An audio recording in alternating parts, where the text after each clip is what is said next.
आप सब जानते ही हैं हमारे देश में आईपीएस का पद बहुत ही प्रतिष्ठित एवं सम्मानजनक पदों में से एक होता है। जो लोग एक सम्मानजनक नौकरी चाहते हैं उनके लिए यह पद किसी सपने से कम नहीं होता। अगर आप भी आईपीएस ऑफिसर बनना चाहते हो और जानना चाहते हो कि आईपीएस कैसे बने, तो आप बिल्कुल सही वीडियो पर आए हो। जब कोई आपके सपने को साकार करने के लिए सही गाइडेंस प्रदान करे तो सपना और भी करीब लगने लगता है। इसलिए हमने सोचा कि क्यों ना आज आपको इस टॉपिक पर एक कंप्लीट वीडियो बनाकर आपके लिए प्रोवाइड कर सके करते हैं और आपको अपने सपनों के और करीब लेकर चलते हैं। तो मेरा नाम है पंकज पटेल और आपका हमारे यूट्यूब चैनल यूनिकॉर्न पंकज में फिर से आपका स्वागत है। आज मैं आपको आईपीएस कैसे बने और इससे रिलेटेड सभी चीज़ों के बारे में पूरी तरह जानकारी इस वीडियो में देने वाला हूँ। तो चलिए चलते हैं और वीडियो को करते हैं स्टार्ट।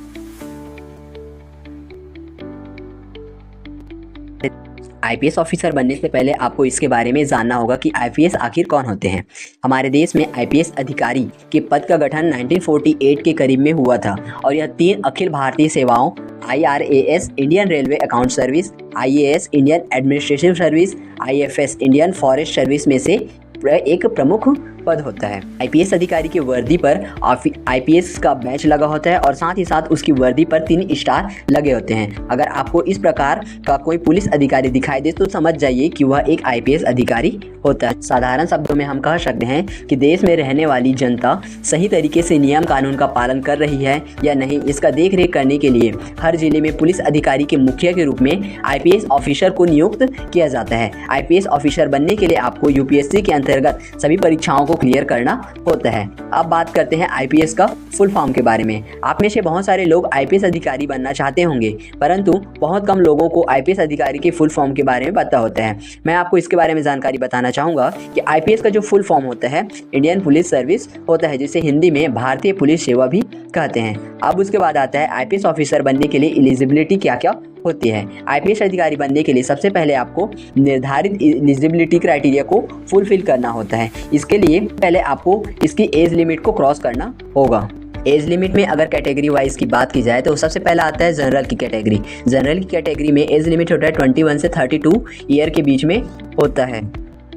और अगर नंबर ऑफ अटेम्प्ट की बात की जाए तो इसमें आप 6 अटेम्प्ट दे सकते हैं। और उसके बाद आता है ओबीसी कैटेगरी की, जिसमें एज लिमिट होता है 21 से 35 ईयर का होता है और इसमें 3 साल की राहत और मिलती है। और इसके नंबर ऑफ अटेम्प्ट की बात की जाए तो अटेम्प्ट आप इसमें दे सकते हैं। अब उसके बाद आता है ST/SC कैटेगरी की, तो इसमें जो एज लिमिट होता है 21 से 37 तक होती है और 5 साल की इसमें एक्स्ट्रा राहत मिलती है और इसमें कोई नंबर ऑफ अटेम्प्ट्स नहीं होते, आप कितने भी अटेम्प्ट इसमें दे सकते हैं। अब इसके बाद आता है क्वालिफिकेशन की बात। क्वालिफिकेशंस में आईपीएस ऑफिसर बनने के लिए किसी भी मान्यता प्राप्त विश्वविद्यालय से आपको स्नातक की पढ़ाई कंप्लीट करनी होती है और उसके बाद इतने अंतिम वर्ष में ऐसी परिस्थिति में आप ऑफिसर बनने के लिए आपको ऑनलाइन एप्लीकेशन फॉर्म सबमिट करना होता है और इसमें स्नातक में आपको कम से कम 50% अंक से ऊपर लाना होता है। इस ऑफिसर बनने के लिए अब जो कैटेगरी आती है वो होती है हाइट की। तो हाइट अगर जेंट्स की हाइट की देखी जाए तो जनरल कैंडिडेट के लिए पुरुषों की जो हाइट है कम से कम 165 सेंटीमीटर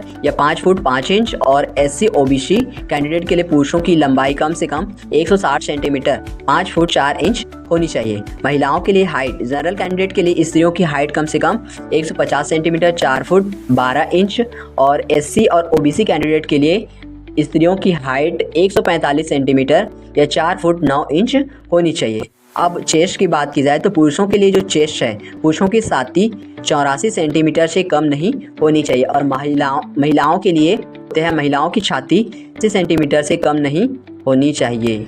कि आप आईपीएस ऑफिसर कैसे बन सकते हैं। आईपीएस ऑफिसर बनने के लिए आपको यूपीएससी के अंतर्गत अपना आवेदन देकर परीक्षा को क्लियर करना होगा।